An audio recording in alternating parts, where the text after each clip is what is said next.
Welcome back to the Ultimate Seattle Sports Show. World Cup action continues tonight right here in Seattle at Lumen Field. It is Pride Night at the stadium as Egypt takes on Iran.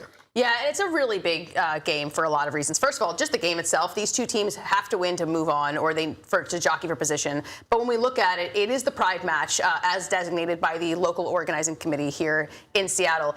It's extremely important that these two nations are a part of this as well, because these are two Muslim nations that criminalize homosexuality in their home nations. So to show that they are in a welcoming place where we will embrace anybody here in Seattle, I think is really important. Pride, it's a celebration. It's also a riot. It's also a protest. And that's where real change is made.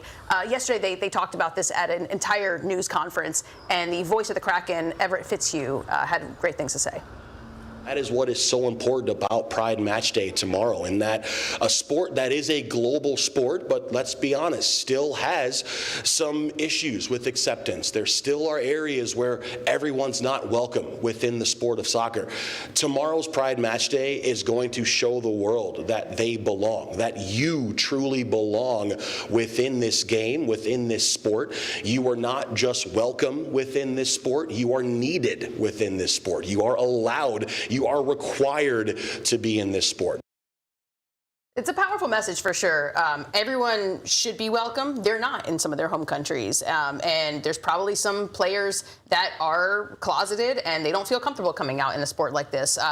On the women's side, we obviously see plenty of openly LGBTQ players. And it's a really meaningful thing to have these kinds of nights, because visibility truly does matter. Yeah, I think it's a perfect opportunity for this to take place. It's, again, the biggest stage in the world, right? The World Cup. This is where everybody's eyes are trained on Seattle. And Seattle, we have a very, very big community, the LGBTQ plus community here, and it's very supportive. But as you said, Ariel, there's still so much work that needs to be done. And the attention that's going to be drawn to tonight's game, I think is going to be amazing. And I think it's going to cause ripples around the world. Well said. And we heard from Everett Fitzhugh there, one of the voices of the Seattle Kraken.